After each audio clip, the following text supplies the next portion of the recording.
Hello everybody, this is Beth Worsdell, author. Thank you very much for joining me. I hope you've all had a fantastic weekend. Hopefully I'll be able to see photographs and, comments should I say, etc. And I'm even dressed for the part today because I've got one of my t-shirts on. There we go, Destination Unknown. There we go, so I'm all ready. Again, thank you to Tirza for inviting me today to read to you. I'm a little bit nervous. I mean, I do my live Witty Writer show twice a week. And yet I'm nervous actually doing my own reading. How weird is that? Hi, Lisa. Thank you very much for joining, darling. Thank you, thank you, thank you. Now, today, I'm going to be reading Earth's Angels. There we go. Which is book 1 in the Earth's Angels trilogy that I wrote.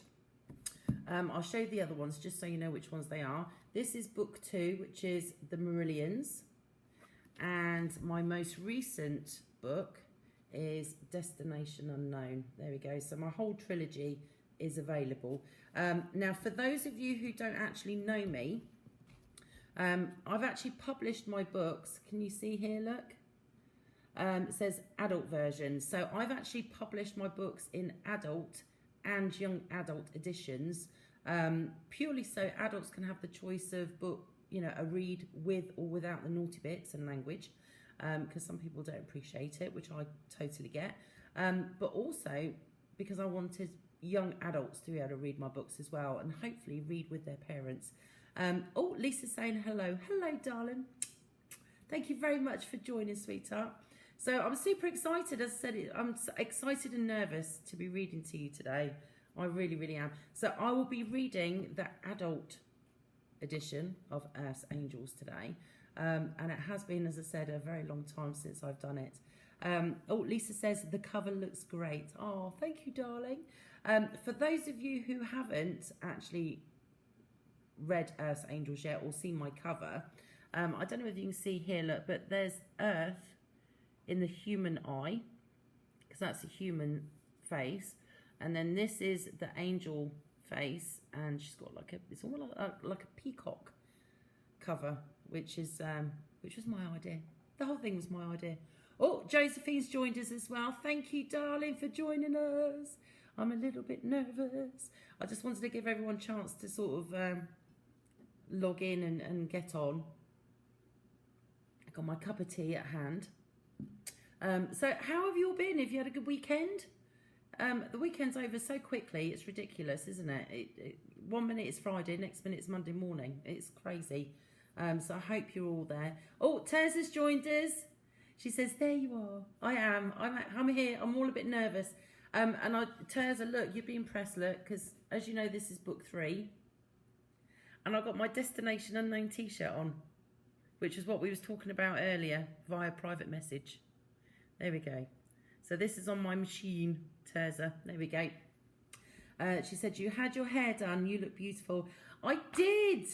I got to tell you, Tirza, I loved your hair so much. I cut all mine off. Look, it's all short as it can be. There we go. I wasn't quite as brave enough to do it as short as you because I haven't got as much hair, to be honest with you. But yeah, it's all gone. It's all gone. Oh, she says, oh, love it. That's so cool. Thank you, my darling. Well, I can see we've got lots of people watching. So everybody, please say hello and say hi. For those of you who've literally just joined us, today I'll be reading Earth's Angels, which is book 1 in my Earth's Angels trilogy. This is a bookmark. It's not a weird adage. There we go. The next one in the series is The Marillions. And I keep selling out of my copies. So I do apologise for that. Oh, Tirza says, awesome, glad to inspire. You rock, lady, you absolutely do.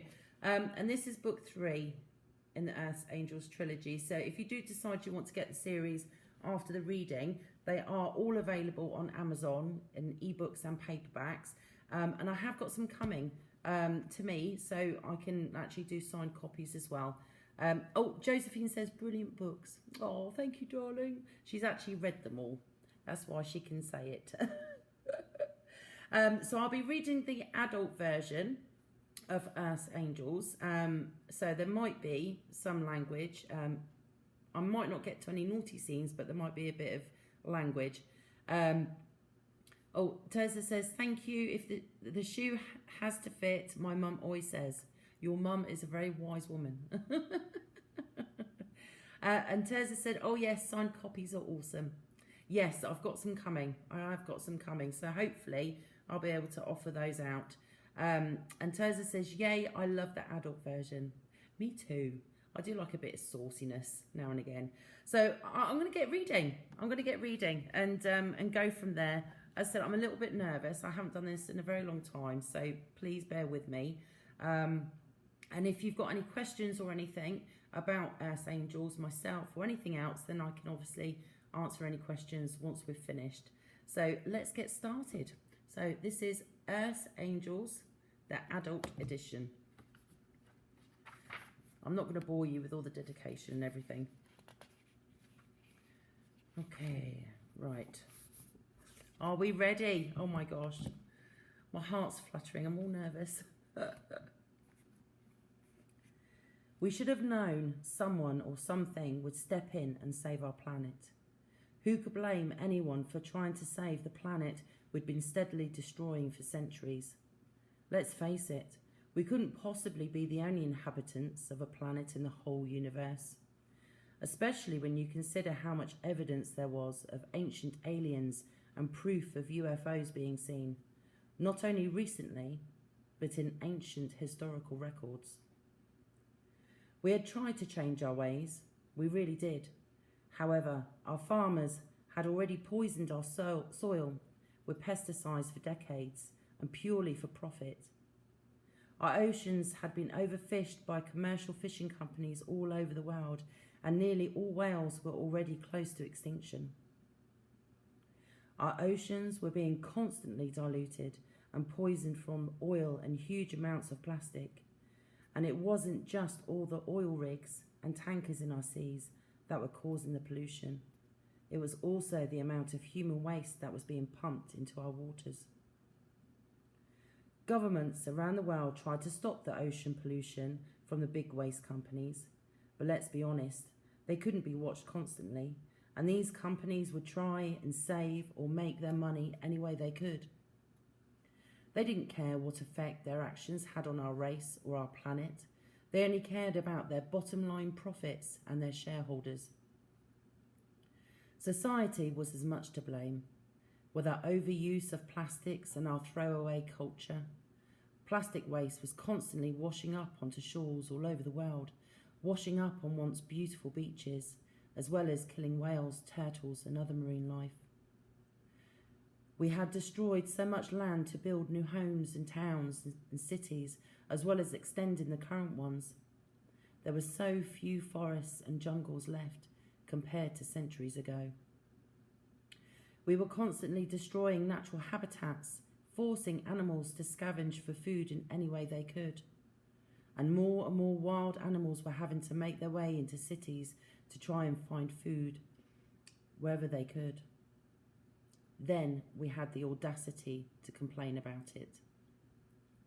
We'd also become a throwaway race, and nothing was made to last anymore, unlike when my grandparents were young. Only some of us tried to use vintage things from a better time, buying household items from antique shops and thrift stores. Then, out of the blue, everything began to change. All governments around the world suddenly started taking everything seriously for a change. Finally, they were prosecuting companies for not following their new strict guidelines for emissions and waste. They started taxing them heavily if they didn't use green energy. Some companies were even shut down when they didn't become environmentally friendly. Soon, most companies and homes were powered by solar energy, wind turbines, hydropower, geothermal and bioenergy, and massive changes were happening at last all over the world. Money was no longer important or an issue for our world governments. They were practically giving away solar panels and wind turbines and hydro units to anyone willing to use them.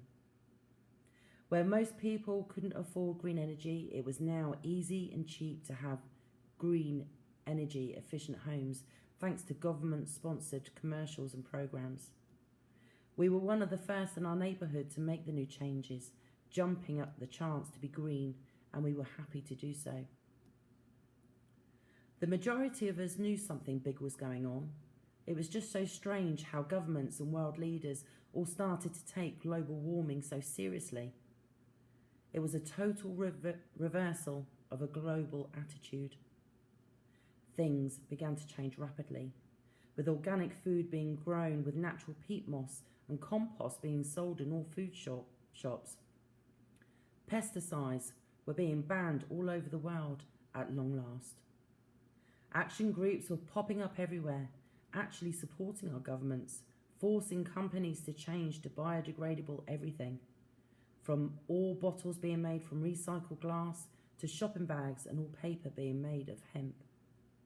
Most people were actively trying to do their bit, such as making their own compost with kitchen waste, minimising water usage, and trying to grow their own fruits and vegetables in their gardens or allotments. And fruit trees were being planted in public areas such as parks, library grounds and schools. We all felt that we were finally making all the changes to repair the damage we'd done. None of us realised at first that it was too little, too late.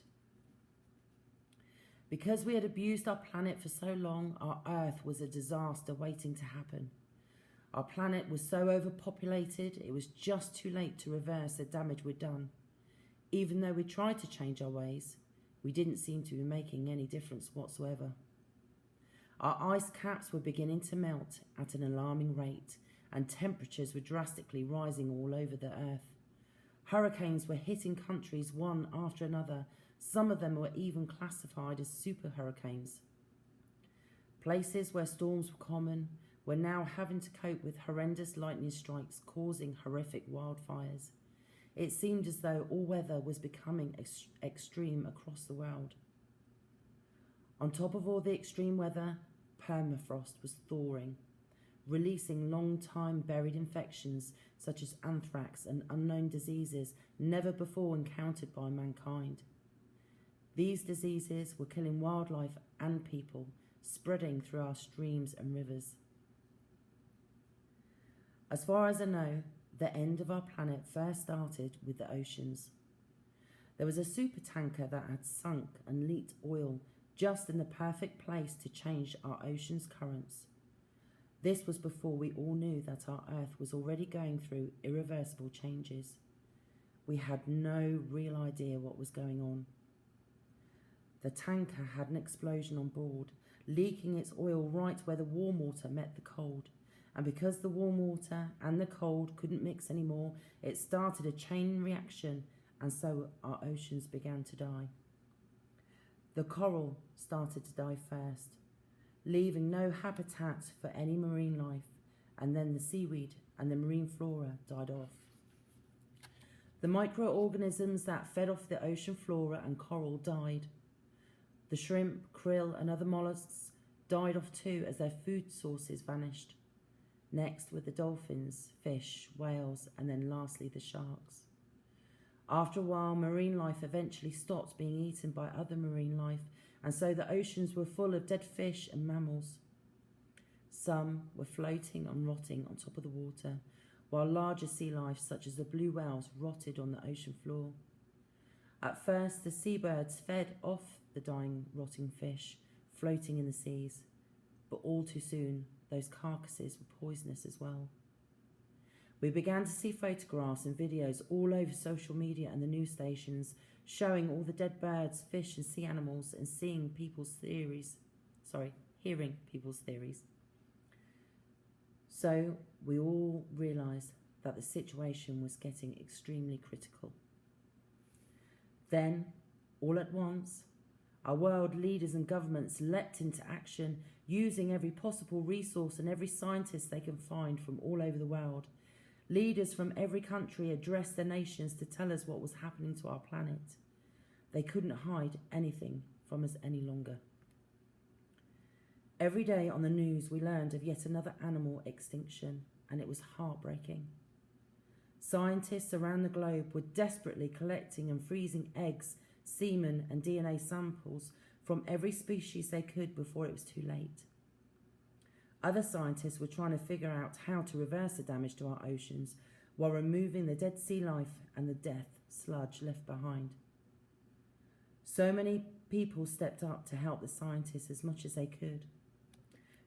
Fishermen and many people who just happened to own a boat helped to retrieve dead animals and capture whatever live sea life they could, collecting samples. The DNA collecting kits were sent to everyone who was willing to help, provided by all governments around the world. Huge storage facilities and laboratories were also created to cope with the ever-growing need. For once, all our governments were working together for the common good. We were, however, powerless to stop the chain reaction that had begun. When all our governments gave yet another public address informing us that the rivers and streams were going the same way as our oceans, we knew it was the beginning of the end. Our governments were beginning to prepare us for the mass extinction that was approaching. We were all finally having to come to terms with our dire fate. Sorry, I've got to have a sip of my drink. I do apologise. It's thirsty work reading. We had taken our 4 kids out of school months ago. We didn't see the point in making them go any more when it was no longer of benefit, especially as so many teachers were no longer turning up for work. Not that we could blame them. We had both stopped going to work too, deciding to spend as much time with our kids as possible. Neither of us had jobs that affected anyone else, so what would have been the point in going? We stocked up on as much food and water as we could get our hands on, even dehydrating food that we'd been growing in our garden.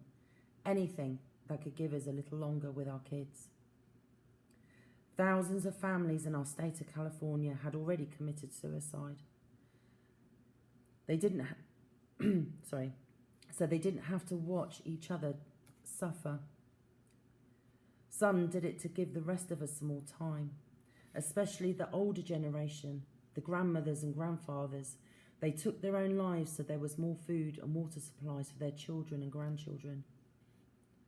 It was truly heartbreaking, knowing that my husband's parents had done the same for our kids and us. James and I had already started rationing ourselves so our kids had enough food. We understood why the older population and his parents were sacrificing themselves for the ones they loved.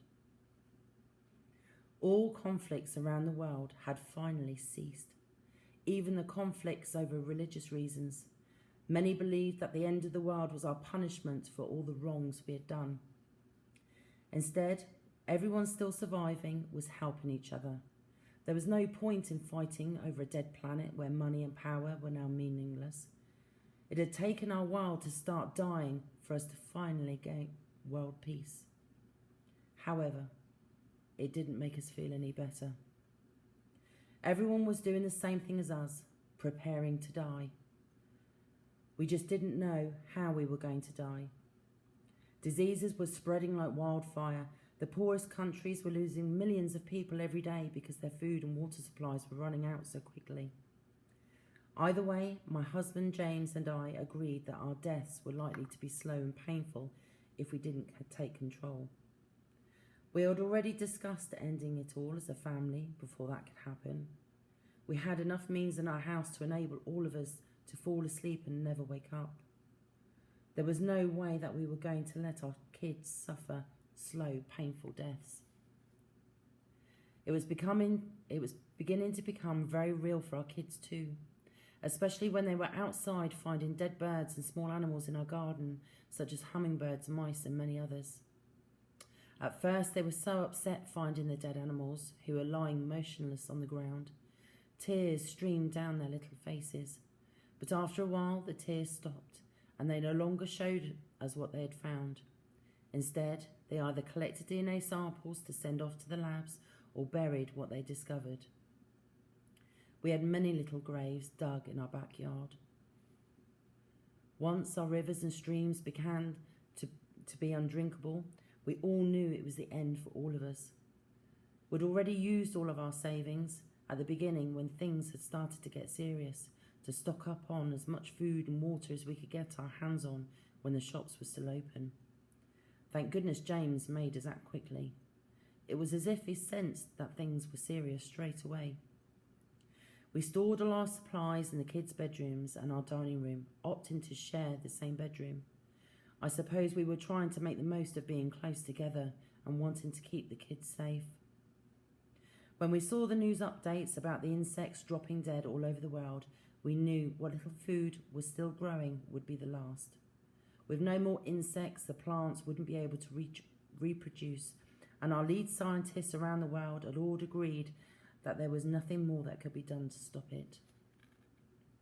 We no longer had any proper programs on our televisions or radios, only news updates from our governments and world leaders. With the insects now dying, we had to explain to our kids that this was going to affect what little food supplies our countries had left. Even our children seemed to grasp how horrific the situation was.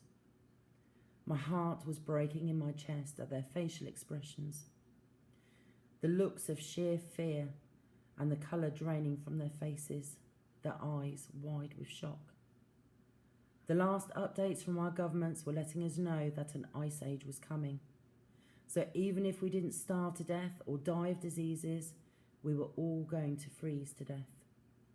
Nothing we could do could save us from the freezing temperatures or the amount of ice and snow that was going to hit the whole planet. I didn't remember any of this when I woke up, however. Okay, now it gets into the action. Woohoo! So this is still chapter 1, but this is when it becomes really, really interesting. Thank you everybody who's watching. And Lisa says, wow, a reading of your book and your voice, great. Oh, thank you, darling. So this is when the real excitement happens now. So I hope you're enjoying it. It was so bright when I tried to open my eyes. My eyes hurt from the light as they tried to focus. My vision was blurry and my eyes stung and started to water. Both of my arms felt heavy and weak, as if they hadn't been used for a while. When I tried to lift them to rub my sensitive eyes, I felt a tug on my right arm as I raised it, making me stop. I laid my arms back down, deciding to give myself a moment to focus my thoughts and let my eyes adjust. I didn't know where on earth I was, and as I laid flat, I realised that I didn't know anything. Who I was, where I was, or why I was lying down. It was all so very strange. Sorry. What was also very strange was that I felt no panic. In fact, I felt very relaxed, even woozy.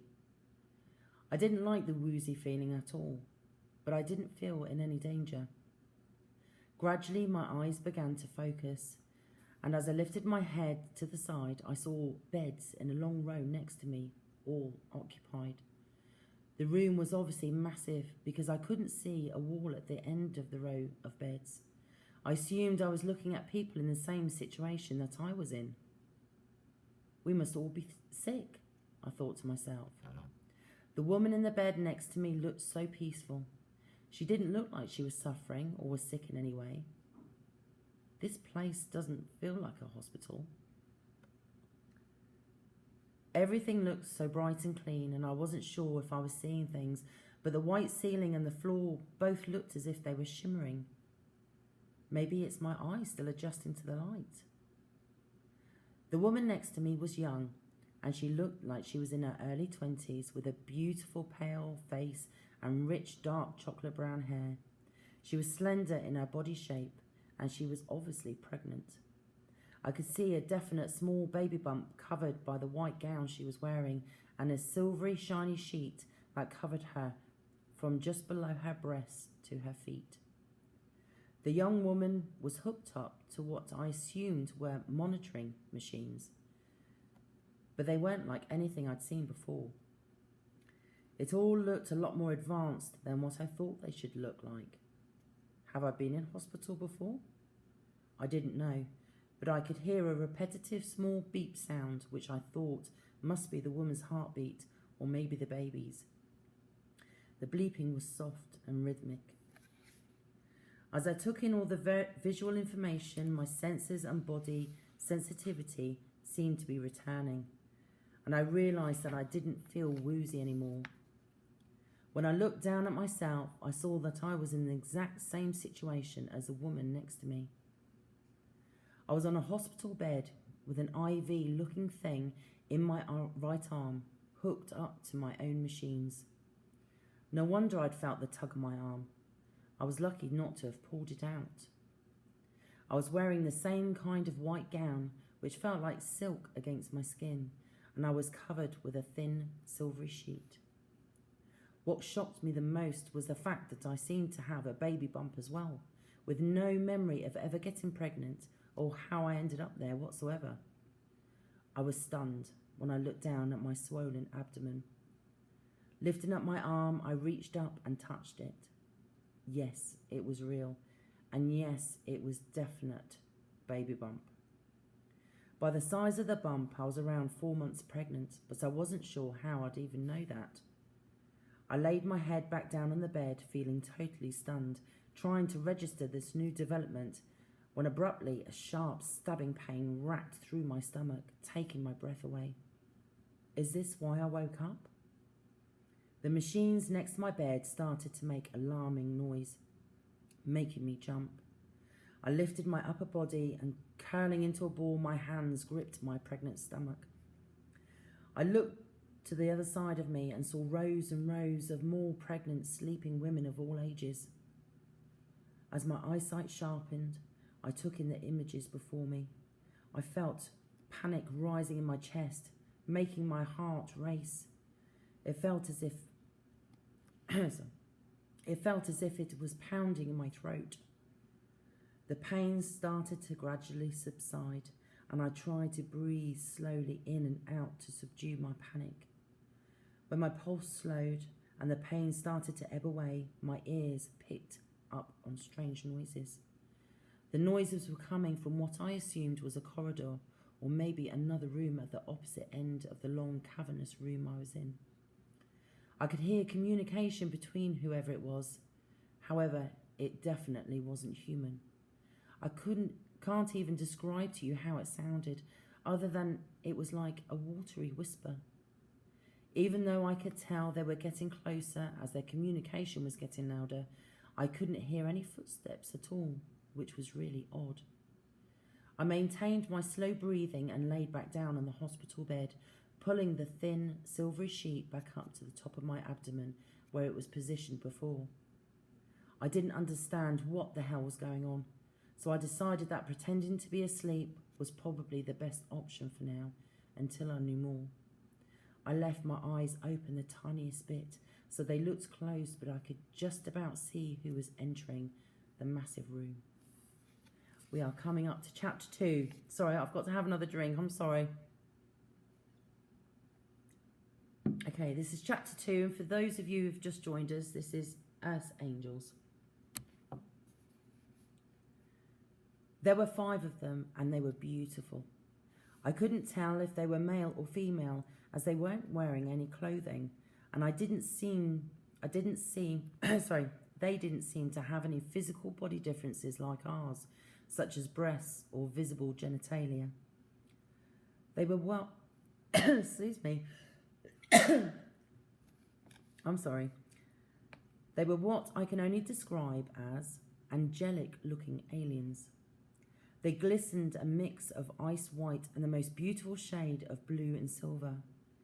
I could barely make out their facial features from the distance as they glided across the room.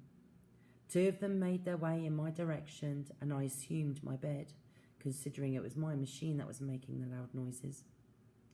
As they approached, I noticed what appeared to be long silvery blue hair running down the backs to their legs. They both had the most stunning blue eyes. They looked like the eyes on peacock feathers, and they sparkled like polished sapphires. I was in total awe of their beauty, and I literally felt as if I were in the presence of angels. Was I religious? I had no idea either way.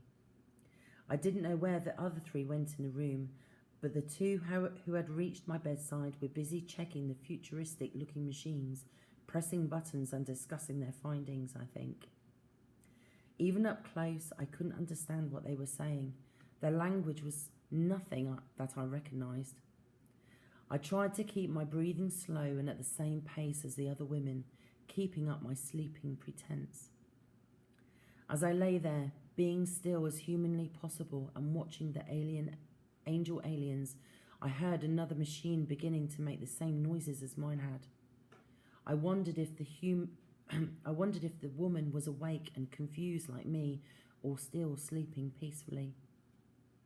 The two angels at my bedside started to move the machines, and I could hear them unclip things. Then I could feel their alien hands touching and examining me. God, I nearly couldn't say that then. Examining me. But their touch didn't feel like it should. It was feather light, and their gentle touch sent a feeling of calm throughout my body, which was perfect timing because I was beginning to feel another wave of sharp pain in my swollen stomach. However, the moment they touched me, it melted away, and I was so relieved. I don't think I would have been able to maintain my fake slumber if they hadn't. I felt so confused. I didn't know if I was in early labour and if that's why I was getting the pain, or if it was something else. My baby bump certainly didn't look big enough to be full term. At the foot of my bed, they spoke to each other softly, and I was mesmerised by their sheer beauty and the graceful way they moved. They moved fluidly as if there was no gravity. Suddenly, my bed and the machines started to move on their own. The alien angels were gliding in front of my bed, with me gliding behind them, but there were no sounds of moving wheels or metal scraping on the floor. Were they using their minds? I wasn't sure, but my bed and my body were now giving off the same shimmering glow of ice white. As we left the cavernous room and all the sleeping pregnant women, I picked up on some sounds behind me. Maybe more machinery. I wondered if another woman was following with us. Was following with the other three angels. This would make sense after hearing another machine making the same noises as mine. We entered a corridor, and I was really surprised just how pretty everything was. Not just the angels, but even the corridor. Its surface looked so smooth, and it had its own kind of pearlescent sheen of ice white, but with a hint of silver and purple. It looked like the inside of a shell, mother of pearl, or maybe the inside of an ice cave, but the corridor didn't feel cold at all. In fact, the temperature was perfect for me, and I wondered what the walls would feel like to the touch. I felt so at ease too, which I thought so odd, considering I still didn't seem to have any memories of who and where I was and why this was all happening. While we travelled down the long corridor, I could feel waves of pain coming and going, and every time a wave of pain began, one of the alien angels would touch my hand, making it ebb away. Not only was I extremely grateful not to be suffering, I was also relieved that it gave me the chance to keep pretending I was asleep. I couldn't see much as we travelled down the long corridor. I knew we were passing rooms as I could just make out shadows through my eyelashes and my peripheral vision.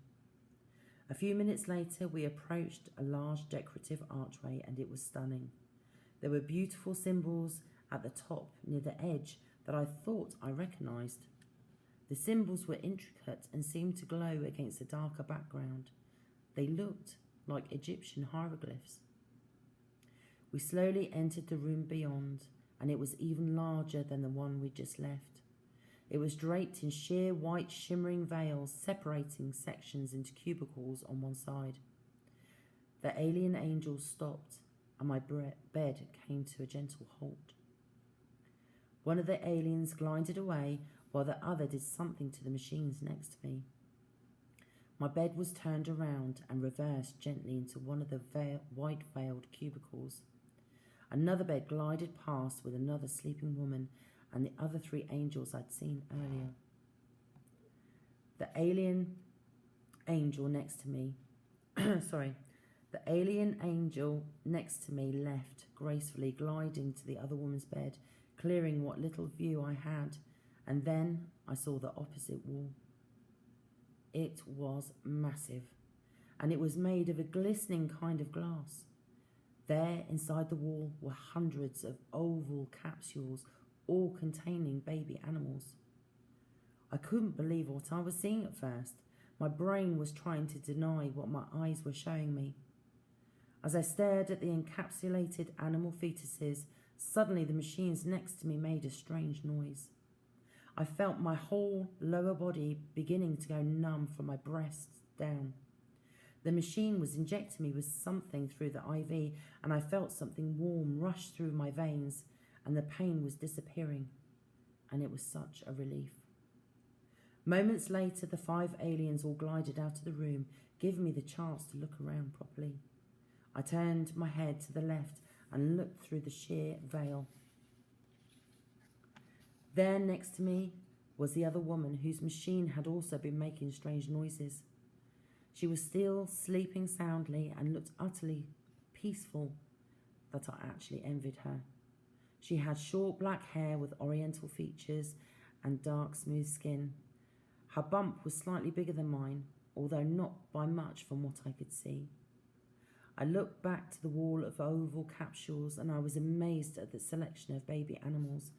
There were lion cubs, dolphins, badgers, various fish, and so many more. It then struck me that they were all animals. There was not one human fetus among them. They were all floating in the same sparkling fluid, just like the shimmering glow the angels had surrounding their bodies. The baby animals were inside their amniotic sacs. Their umbilical cords and placentas were attached to some sort of organic-looking device on the inside of every capsule wall. Each capsule pulsed its shimmer like a constant heartbeat rhythm. While I laid on the bed, processing what I'd seen so far, I tried to move my lower body, but nothing would happen. The only things I could move were my neck, head, and arms, and it made me feel so vulnerable. There was no way I could get up and run if I needed to. The only thing that was stopping my panic was the logic that these alien angels hadn't hurt me so far, and they seemed to be making sure that I wasn't suffering. They didn't give off any negative or evil vibes either. In fact, they seemed to have a gentle and peaceful aura emanating from them whenever they were near. While I was thinking about the whole situation and wondering why the animals were here, I heard them communicating as they were making their way back. I steadied my breathing and closed my eyes again, just enough so I could continue to watch them. This time, there were 4 of them. Each of the alien angels were covered in a sheer silvery white veil and had gloves on their slender hands. Each pair had a large glass capsule between them, just like the capsules in the big glass wall. Both capsules were glowing and were full of the glistening fluid, and inside were the organic devices attached to the sides. Although they appeared to be carrying the capsule, they weren't actually touching them, and I assumed that they were using their minds somehow, and it was like magic. 2 of the angels walked towards the sleeping woman in the next cubicle, and the other 2 came my way. As they approached, it occurred to me again just how much they looked like angels. When the aliens stood and turned at the bottom of my bed, I realised that it wasn't just their long shimmering hair, but also delicate silvery feathered wings down their backs too. Somehow, that made me feel even calmer. The capsule was left hovering in midair at the foot of the bed, glowing and sparkling gently. Then the 2 angels moved to either side of me, lifting the top of my bed up a few inches, and I wondered if the same thing was happening to the other woman. I didn't like the feeling of going through this alone, even if she was still sleeping. I felt the angels pulling down the thin silvery sheet that was covering my lower body, and the gown I was wearing being rolled up to the bottom of my breasts. The angel on my right hovered his hand over my pregnant stomach, and as soon as it started to move its hand, my skin started to glisten and glow a silvery white. The angel was so close to me that I could see definite human-like facial features, which looked soft and feminine. Her peacock eyes were such deep colours that you could get lost in them. There was a marking on her chest that began at her neck, almost like a necklace. It ran down between where her breast would be and along the necklace line, with what looked like tiny sparkling diamonds along her markings. She was beautiful. The other angel ran its hand about an inch distance over the capsule, making it shimmer and pulse the same silvery white as my stomach. When it finished, it glided to the left of me, and I noticed that it also had human-like features. Its features were more masculine looking, even with the silvery blue shimmering hair. It was definitely a male with a face that had sharper angles, and he was slightly thicker set than the female. There were no necklace-type marks on his chest area, but he did have beautiful markings around each wrist. There were 2 thin, dark silver bands on each of his wrists, with symbols similar to those I'd seen on the archway entrance in between the bands. When both angels were either side of me, they both hovered their hands over my pregnant stomach, making the silvery white light grow brighter. At first, I wasn't sure what I was seeing. It still felt as if my eyes were trying to focus.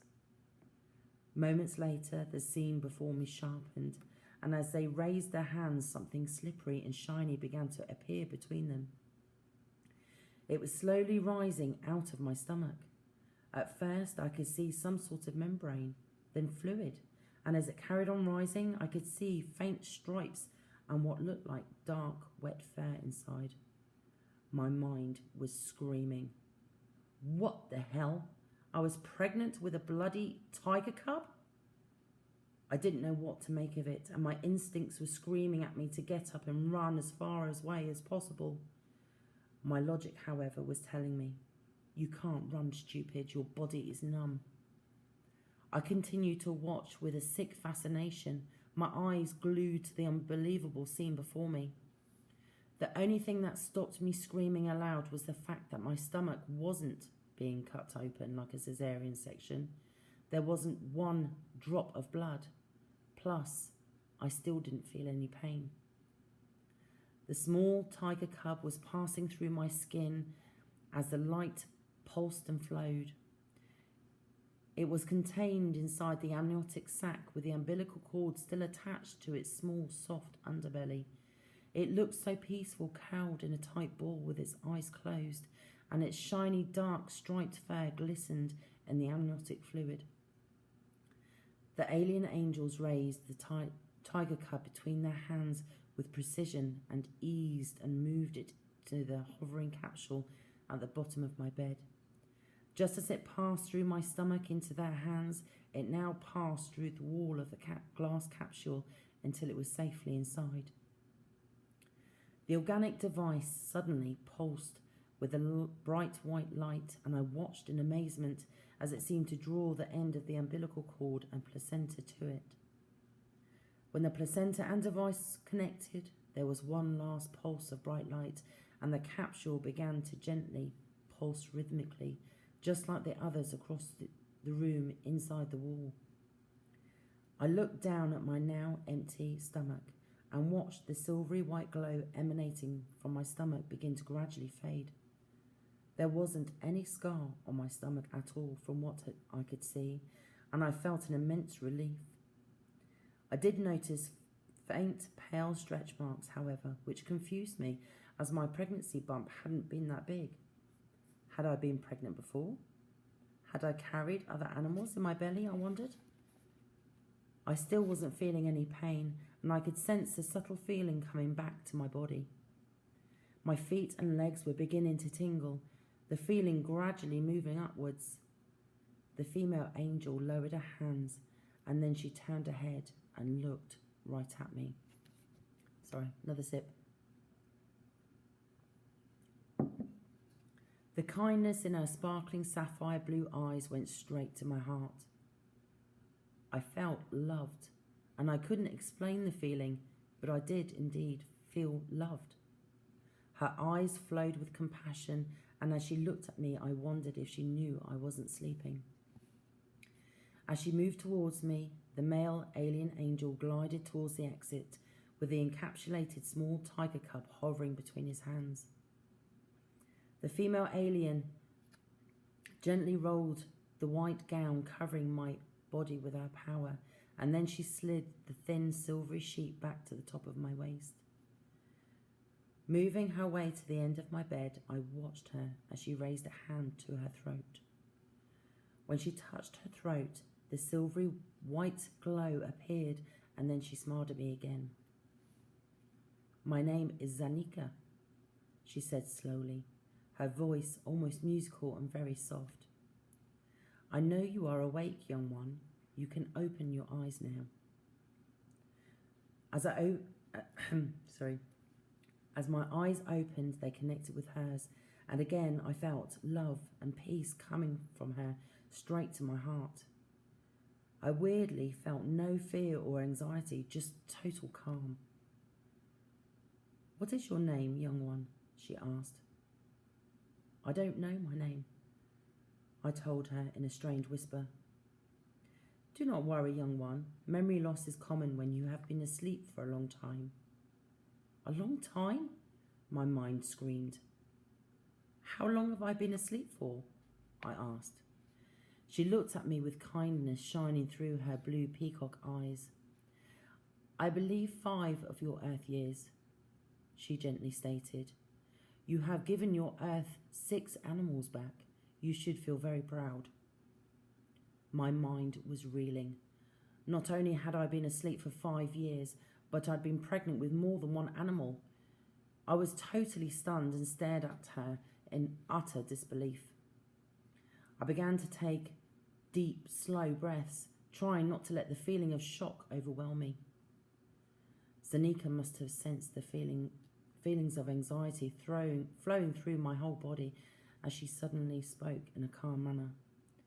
"I will get you something to drink and eat, young one.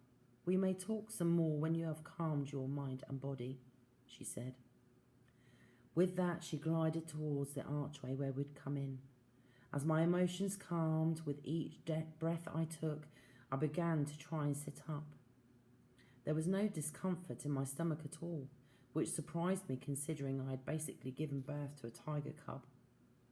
The thought wasn't quite as disturbing to me as before, and I had to admit my body felt great. There were no physical signs that would indicate that I'd been asleep for so many years either. I used my arms and hands to lift my upper body until I was sitting on the bed, and once completely upright, I swung my legs to the side so they dangled over the edge. It felt wonderful being upright, and I seemed to have all the feeling back in my lower body, which felt great. I looked at my bare arms and hands, amazed at how good my skin looked. I ran my hands up and down the upper parts of my arms, and my skin felt so smooth and soft. The alien angels obviously took good care of us, and I was in great appreciation towards them. Next, I ran my hand down through my hair. It was pale blonde, long, thick, and it felt so soft as it slipped between my fingers. A movement to the side of me made me turn my gaze to the other woman in the next cubicle. She was just giving birth like I had done moments before. I couldn't look away as the other 2 alien angels, dressed in their sheer veils and gloves, did the same process to her as Zanika and her counterpart had done to me. They too were hovering their hands over the sleeping woman's pregnant stomach, and as the light glowed bright white, a creature was beginning to appear inside its amniotic sac. It was pure white in colour, curled into a tight ball with soft but thin-looking fur. It had small round ears which were flush against its head and a tiny black nose. I realised it was a baby polar bear. They transferred the baby polar bear into the glistening capsule at the end of her bed with precision. As I watched, I realised that with this second birth, I was starting to feel that it was a truly magical scene. The shock of it being animals instead of human babies was really starting to wear off. One of the aliens began to exit with the newborn polar bear in its capsule, while the other one covered the sleeping woman's form with her white gown and thin silvery sheet. I wondered how long she'd been asleep for and how many animals she'd birthed. I also wondered if we'd always birthed the same animals or if they were different each time, considering the number of different species that were inside the glass wall. While my mind was going over these thoughts, Zanika entered the room again. Between her hands hovered a black stone tray laden with a drink, fruit and chopped vegetables, some of which I didn't recognise. But as I ran my eyes over the selection, my stomach growled loudly, which made Zanika smile. I couldn't stop myself from smiling back. Her beautiful face oozed friendliness, and it felt so good to smile. "Thank you, Zanika," I whispered as I took the tray from her. I began to eat some of the large green grapes, and they were so delicious. I didn't think anything could possibly taste that amazing. "You have many questions, I think," Zanika stated. I believe that's the understatement of the year, I thought to myself. "Where exactly am I?" I asked between grapes. "You are still on Earth, young one," she replied softly. "You are on one of our spacecrafts. This craft contains our medical units and our main control center. This is where all human females stay while we heal your Earth and replenish your animal kingdom." When she spoke, there wasn't any hint of judgment, only a soft kindness. Her sapphire blue eyes sparkled as she continued. "We arrived just as your Earth's water turned to poison. Your people were starving and dying. Your animals were dying out, and your Earth was failing," she said. Still, there was no judgment, but as I listened to what she was telling me, I was judging us. I couldn't believe my ears. How could this happen? Was it even possible? Zanika seemed so sincere. She couldn't be lying. In my heart, I really didn't think she was capable of lying to me, as she came across so pure. "Is that why I just gave birth to a tiger cub?" I asked in a shocked whisper. "Yes," she replied in her musical voice. "There were no healthy animals left that we could breed to replenish your Earth. We have crafts like this one all over your planet. We had no choice but to return and save your Earth." "Have you visited our planet before?" I questioned, my voice sounding a little stronger after sipping the fresh water. "Yes, we have visited your Earth many times before. It is why your race calls us angels or gods, and have created images and sculptures of us. We have been visiting your planet for as long as I can remember," she said. No wonder I thought they looked like angels. They were angels. There we go. So that's the first 2 chapters of Earth's Angels. I won't talk to you anymore because we've been on for quite a while. But I really, really hope you've enjoyed that. Please ask questions, if you'd like to know more. I'm just looking here. We've got Michael who's joined us, listening for a bit in Wyoming. Thank you. Obviously, Lisa's watching. Stephanie says, "What an interesting story, especially the way you read it." Oh, thank you, darling. I appreciate that. I really do. Tirza says, "Love how you read it. I am so into the story. It's beautiful." Oh, thank you. It's amazing, isn't it? It's such a dramatic beginning. Obviously, with the planet dying and everything going wrong and everything, and then Mel waking up, not remembering any of it, but then finding out that these aliens have come back to save our planet, in extremely magical ways, and it just gets more and more magical, to be honest with you. The whole dynamic between Earth's angels and the humans just grows and develops and develops and develops. It's really quite astonishing. And throughout the trilogy, I reactivate Earth's natural defences, such as Stonehenge, and that's mind-blowing. In my head, it's just mind-blowing. Stephanie says, scary how it can really happen. Do you know what, Stephanie? You are so right. It feels like I was meant to write it, and it's so scary how, since I wrote Earth's Angels in 2017, it's scary how many natural disasters have actually happened since, especially with a pandemic and Ebola and all this other stuff that's actually started happening.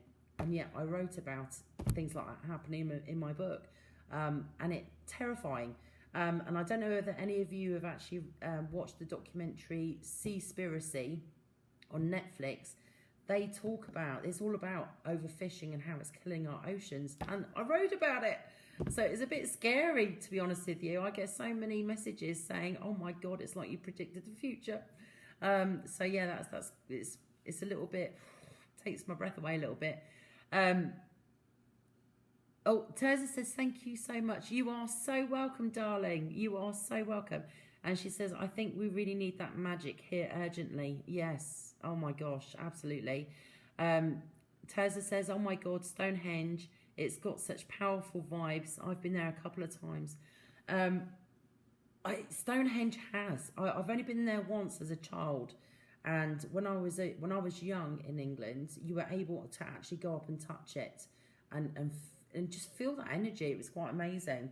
And I did feel something when I was there, but now, because so many people were chipping bits away and trying to, damage it, you can't actually put your hands on it anymore. It's all fenced off, which is a shame. But yeah, in my trilogy, the angels actually completely reactivate Stonehenge, and that was really interesting, actually researching that, because I had to research how big it was, how many stones there were, what type of stones, what colours they were, and it took me a good 2 or 3 weeks just to actually research Stonehenge. But I actually reactivate an underwater city, which is a real city off the coast of Cuba, under the sea. It's like a secret Atlantis. So I reactivate that, and it's quite amazing. Oh, and the gates of the God in Peru, my Earth Angels reactivate that and bring forth an alien race of dragons to help defend the planet. So just to give you an idea, so Earth Angels is a post-apocalyptic story, first contact with aliens, and an introduction to a forthcoming alien invasion. Book 2 is actually the alien invasion and turns into a apocalyptic story. And then Destination Unknown, the dragons are introduced in the Marillions, and then they stay and help the humans. So Destination Unknown, oh my gosh, it's just a roller coaster. I've got to tell you, it just keeps getting more and more dramatic. But Destination Unknown, I actually introduce various other races of aliens, new worlds. So you visit new planets, which was amazing to create. I absolutely love that. My favourite race is the I don't know actually. I think it has to be the Jedi, as in Jedi, because they're actually still on Earth now, according to my books. So that's quite mind-blowing. But thank you so much, Tirza, for inviting me today. You're welcome to follow me on my page. I'm doing an author interview on the Witty Writers Show this Thursday with the fabulous Tina Hogan-Grant. I'm hoping to do another book chat coming up soon as well. I'm doing horror this month, and then next month I want to do another book chat, and I'm hoping to do it with Stephanie Nietzsche, and also Tirza herself, and maybe Leanna, and have a fun book chat. So please follow and catch up with me. As I said, my books are available in adult and young adult editions, so you can read them without the naughty bits and language, and my young adult editions are teen safe as well, so you can read them with your kids. So thank you everybody for having me. You've all been fabulous, and if you've got more questions, put them in the comments, tag me, and I will answer them. So thank you everybody, and I'll see you all soon.